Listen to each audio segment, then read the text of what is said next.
Hello guys, welcome to Pitching in Line. IPL 2024 is finally over here, and it's a huge festive mood for all the Indian cricket fans. And in this video, we're going to talk about Punjab Kings, about their squad, their strength, their weaknesses, and out-of-the-box ideas. Punjab Kings has been a team which has never won an IPL trophy, and they would be looking forward to win it for the first time. And how do you see the chances of this team, and what do you think will be their first choice 11? Talking about the first choice 11, what I think they will field is they will open with Shikhar Dhawan. Johnny Bairstow has who missed the last season is come back, so he will open with Shikhar Dhawan. Athar Taide, who looked really good, really solid last year, who hails from Vidarbh, is a technically solid player. He'll be the number 3 player. Liam Livingston be number 4, followed by Jitesh Sharma, the exciting Jitesh Sharma. Then the expensive Sam Curran, and they will play someone like Shashank Singh. I think Shashank Singh is someone who also represented Sunrisers in past couple of years' time. Harshal Patel has changed franchise, so he will be also in that 11, followed by Rahul Chahar, Harpreet Brar, Arshdeep Singh. And given the fact that the last year, Kagiso Rabada wasn't in good rhythm, like so, in the midway of the tournament, they replaced him with Nathan Ellis. So I presume, and also the fact that although I'm not mixing Rabada's red ball form into the T20 form, red ball form is bowling really well in red ball, but he has struggled in white ball often, and his numbers in SA20 was also not encouraging. So I presume that Nathan Ellis will be their 4th overseas choice, which I presume. Okay. I mean, they definitely have one of the very good opening combination actually in Bairstow and Dhawan. I think, but the only issue is Dhawan hasn't really played any any international cricket or something. So it will be interesting to see how he's going to be. But again, Dhawan is somebody if it's his tournament, right? He can be a consistent bank of 400 runs. And then you have Bairstow. I think for Punjab to do well, to set the tone, I think it really depends upon Bairstow, because we know he's in bad form. But when he's in form, when he gets going, I think he's the one who can bring that momentum to the Punjab side. And then I think in the middle order we have Liam Livingston, whom I think 2 years back, I think for the past 2-3 years, there was a lot of hype about Liam Livingston. He had great international knocks and few very good knocks in the franchisee cricket, but somehow it hasn't been translated into IPL. Even his international form has dipped in off late. Yeah, it has been dipped. So that would be a very kind of a dicey choice, because you see these players are not really informed. Like you said, Rabada is also kind of struggling for rhythm in T20 cricket.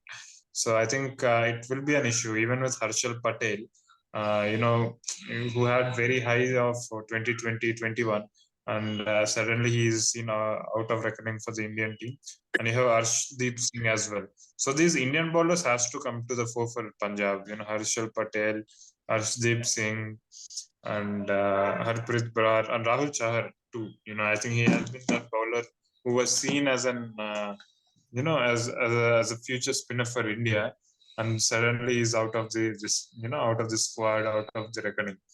So I think that they have to even fight with players who are struggling to get into the national teams as well. So I think that would be their biggest weakness going into this season. What do you think will be their strengths? Talking about strength aside, but one thing which I want to add is this is the 11 which we have given. But if you personally ask me, if they go with the form rather than the reputation, then it has to be someone like Sikandar Raza over Liam Livingston. Liam Livingston's form has been really awful. Even he had a terrible World Cup, he had terrible SA20, and even for England cricket, whatever he has played in 100.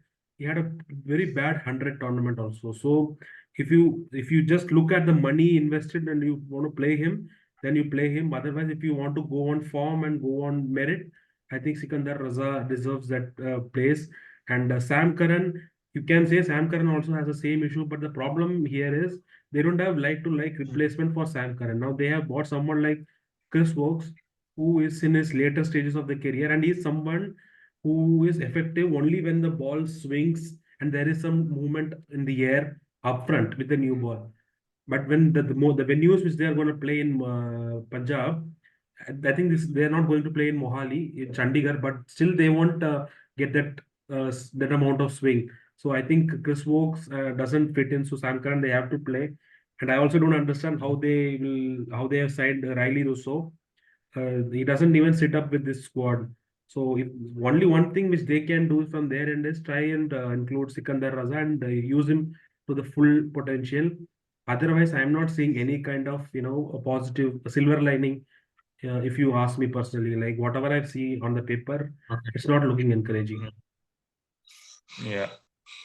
So that's the thing. So what do you tell about the strengths of this team?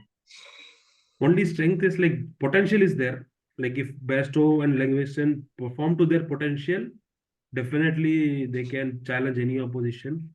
But the weakness is they are lacking form. And as you rightly pointed out, they are fighting for their own spot in their national team.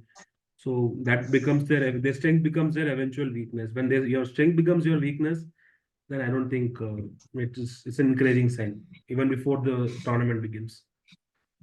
Yeah. So coming to out of the box idea that Punjab can do is that you have already mentioned.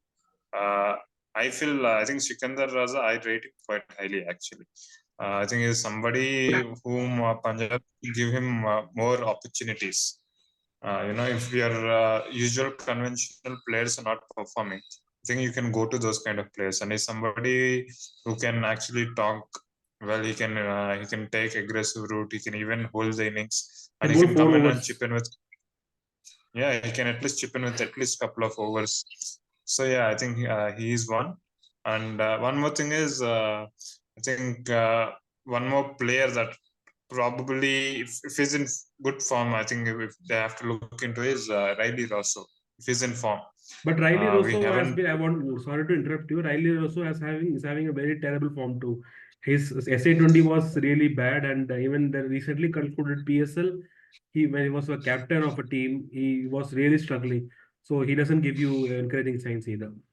Yeah, he doesn't give you encouraging signs, but that's what I'm saying. That could be your out of the box idea to have Livingston, Riley Rosso, and Jitesh Sharma as your big hitters, where you can probably play the role of like we'll conserve the wickets and we'll take it in the deep.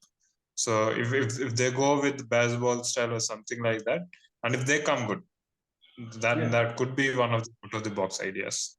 So that's it, guys, from us. We'll see you in other videos. Tata, bye bye, see you. Bye bye.